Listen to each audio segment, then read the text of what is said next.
Hey guys, welcome back to a new video. Today we're going to be looking at the brand new Razer Barracuda X headphones. Now I'm going to be doing an unboxing and first impressions to kind of wet your whistle before I do my full review on these.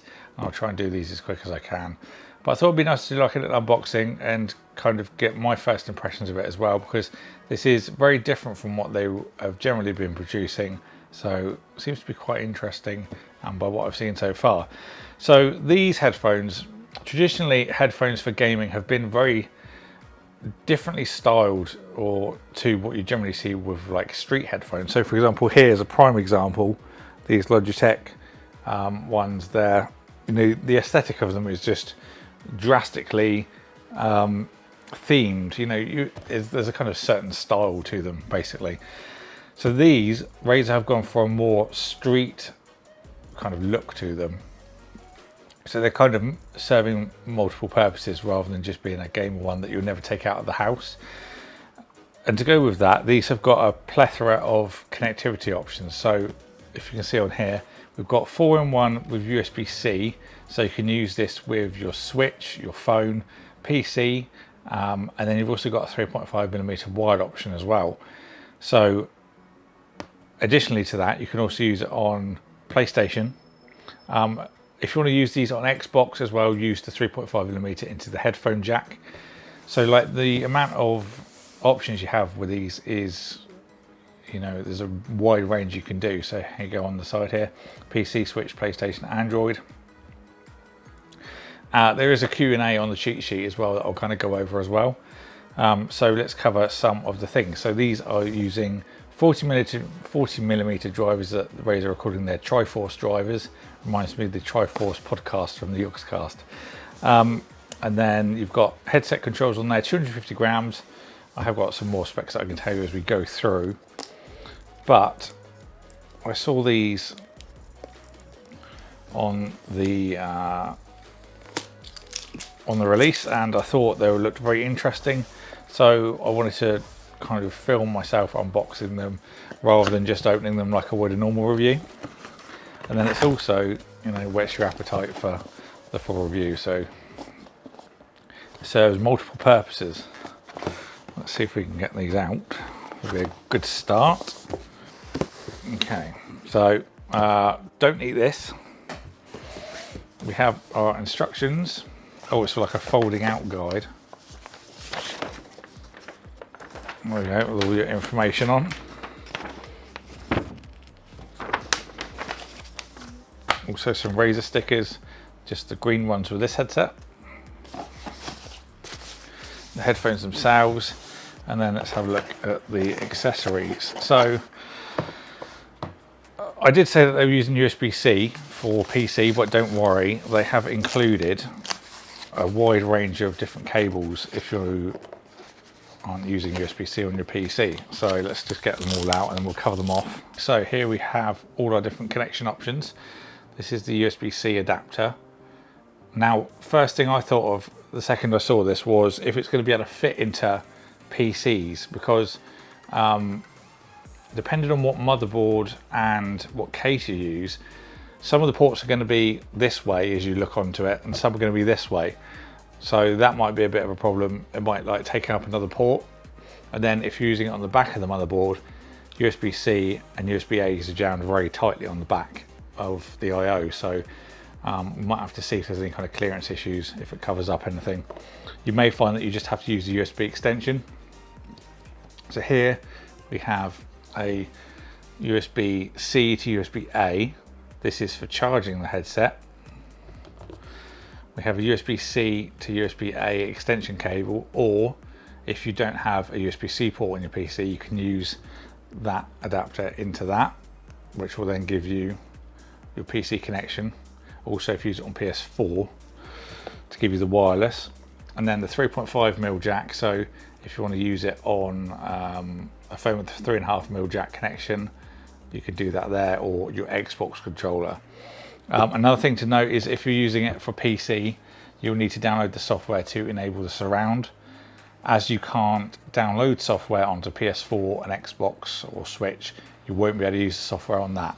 That's one thing that people always ask me when I review headsets that have surround software. if you can use it on, you know, a console. Well, you can't download software full stop unless it's obviously off the Play Store or, you know, Xbox Store. So no, you can't use it on a console with the surround. Okay, so there's also the microphone. This is also a cardioid pickup pattern on there. It's quite a chunky microphone actually, but they're looking to improve the audio quality with this microphone and the pattern that it uses. So we shall see how that performs in the actual review as well. And the headphones. Now the Opus headphones were another one that were very similarly styled to these, to kind of give them a bit more of a street headphone aesthetic rather than the gamer style. So these on first impressions look quite nice. The plastic does seem to be the kind that will gather grease, so I would say that would be an ABS plastic rather than like a PBT, but it shouldn't be too bad. Simple Razer logo on the top, debossed with gloss black.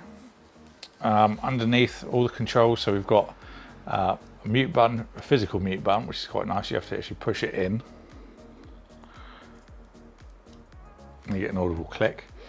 Scroll wheel for volume, I would assume. Power button, you've got 3.5mm headphone jack, USB-C for charging, and then you've got your microphone jack further back. So let's pop these on, and we'll need to stretch them out first, probably about there. Make sure it's even on both sides because of OCD. Left. They feel a lot lighter when they're actually on your head than when you hold them in your hands. That really makes any sense, but they do feel fairly light. How long I can actually wear this for without discomfort is another matter, but that's obviously what we'll get to in the review. The ear cups are quite soft. It's not like a leather, it's just a fabric covering. And then there's like a pleather headband, fairly soft. So let's just go over the connections thing again. So this will be our primary PC use for what I will be testing it on. I might have a dabble and just using it on my phone maybe, just to see if the sound varies drastically from source to source, because obviously you can download the surround sound software for PC, whereas you can't for your phone or, you know, console. So we'll see if the sound suffers at all. I also wanted to try this. This is my Note 20, just to see if the USB-C goes in with a case. Nope, it does not. So if you want to use that, likelihood is you will need to take off your case to use it. And there isn't an extension that goes to USB-C, so that's nothing. You can't just pop that in there and then plug that into your phone. That's not going to work. I was a little bit confused actually, considering the primary connection type was going to be USB-C, that they didn't have a USB-C extender for like this scenario that I said of, where you might have clearance issues. So if you want to just, you know, maybe run this up to the top of your desk or something to maybe improve connectivity. If you've got a lot of 2.4 gigahertz devices, you might find there's a little bit of interference if you're using, you know, a lot of different things at once. So I thought there might be an extension just for that, which would obviously solve the clearance problem as well. So I'm actually going to include some B-roll with a case with USB-C and the motherboard to see if that does actually cover over a USB-A slot. I think it's going to. So if that's the case, then I would say just use the extension to USB-A and then use USB-A. So now I've said all that, kind of makes me ponder, why didn't they just make it USB-A in the first place? And then you could always have an A to C adapter if you want to use it on your phone.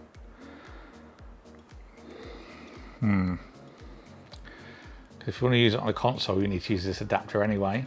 If you want to use it on a Switch, you won't need to. But again, if you're using a case, clearance might be a problem. I think I'll come around to this in the review after I've thought about it a little bit more, kind of like which way round would logistically make sense. But, you know, food for thought. It would be nice to have somewhere to put this as well, like maybe a cover you could take off to clip it in or something. I suppose you could always just store it in the charging port if you're not using it, but it does stick out. I don't know if I quite like the idea of that banging around in your bag. So yeah, that was the Barracuda X. I was listening to the song before I started this video as well, aptly named. Headphones. So I shall do my review of these over the next little period and see how I get on with them. So this is also an opportunity for any questions as well. So leave them in the comments box and I'll answer them in the video. Let's just look at the Q&A that was included in the guide just quickly, because there's a few things that people may want to know. So the headset does not have Xbox wireless, but will work in wide mode by the 3.5 jack, which is what I mentioned.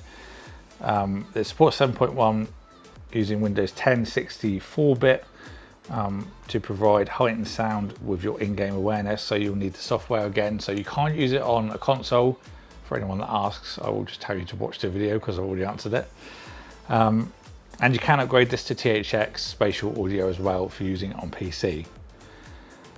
What else can we say? You can use them on a phone as well using the dongle. As I did mention, you will need to take it off your case. A little bit annoying.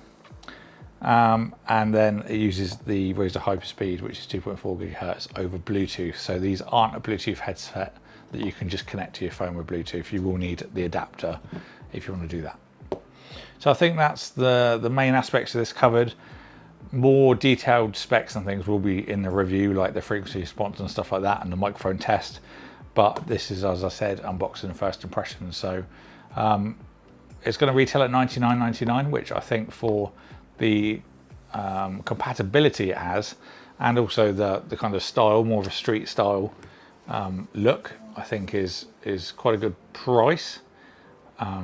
Obviously I need to hear them to actually kind of, really concrete that opinion, but that will be in the full review. So yeah, thank you all for watching this video. I hope you all enjoyed it. If you've got any questions, then do leave them down below. I'll also leave a link in the Amazon description if you think that's enough for me. I'm going to buy them anyway, but yeah, the review will be coming shortly, and I'll link it on a card at the start of this video if it's already done, or when it is live. So yeah, if you enjoyed this, don't forget to subscribe, ding the bell so you don't miss an upload. Thank you all for watching. Thank you to Razer for sending these out for me to look at, and I'll see you all in the next one.